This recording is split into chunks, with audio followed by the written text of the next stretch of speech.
روزہ بناؤ دل کو صاف کرنے کے ساتھ، میرے نبی بھی ساتھ، اللہ بھی ساتھ۔ رات کی تراویح، قرآن پڑھو، قرآن پڑھو، قرآن پڑھو۔ ایک مہینہ کمروں میں بند ہو جاؤ، کام پہ جاؤ واپس کمرے میں، ٹی وی بند کر دو، قرآن پڑھو، قرآن پڑھو، اخبار نہ دیکھو، یہ ٹاک شو نہ دیکھو، صرف قرآن پڑھو۔ قرآن، ہاں تمہارے ٹی وی قرآن لگا سنو، کسی کی دین کی بات لگی سنو، پر رمضان کے پروگرام کے نام پر کاروبار ہیں، میں دکھ سے کہہ رہا ہوں۔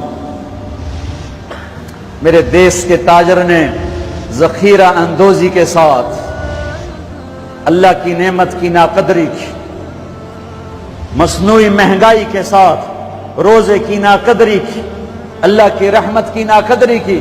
وہ کتنے پیسے بنا لگو گے؟ چند کروڑ، چند ارب، چند کھرب۔ اللہ کی قسم، ایک روزے والے کو سستا سودا دے دو، تمہاری 11 پشتوں کو اللہ سنوار دے گا۔ روزے کو پیسے بنانے کا مہینہ نہ بناؤ، روزے کو جنت کمانے کا، اللہ کو ساتھ لینے کا، اللہ کے نبی کو ساتھ لینے کا مہینہ بناؤ۔ کسی سے ناراض ہو صلح کر لو۔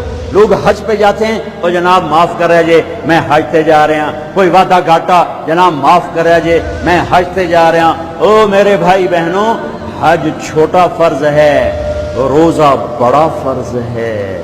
روزہ آ گیا، رمضان آ گیا، جس سے ناراض ہو، یہ دیکھو میں پھر ہاتھ جوڑتا ہوں، یہاں سے اٹھتے ہی فون کرو، گھر پہنچ جاؤ، یار معاف کر دے، رمضان شروع ہو گیا ہے، میرے روزے نہ خراب ہو جائیں، مجھے معاف کر دو۔ اور جس پر آپ نے زیادتی کی ہے اس کے تو پاؤں پکڑو، جس نے آپ پہ زیادتی کی ہے اس کو آنے سے پہلے ہی معاف کر دو۔ جا یار میں تینوں معاف کیتا، میرا روزہ نہیں خراب ہوئے، میری جنت دا مسئلہ ہے، میرے اللہ رسول دا مسئلہ ہے، جا میاں میں تینوں معاف کیتا۔ میرے نبی نے یہاں تک فرمایا ہے، اگر کوئی تمہیں گالی نکالے تو تم کہو بھائی میں گالی نہیں دوں گا، میرا روزہ ہے، میرا روزہ ہے، میرا روزہ ہے۔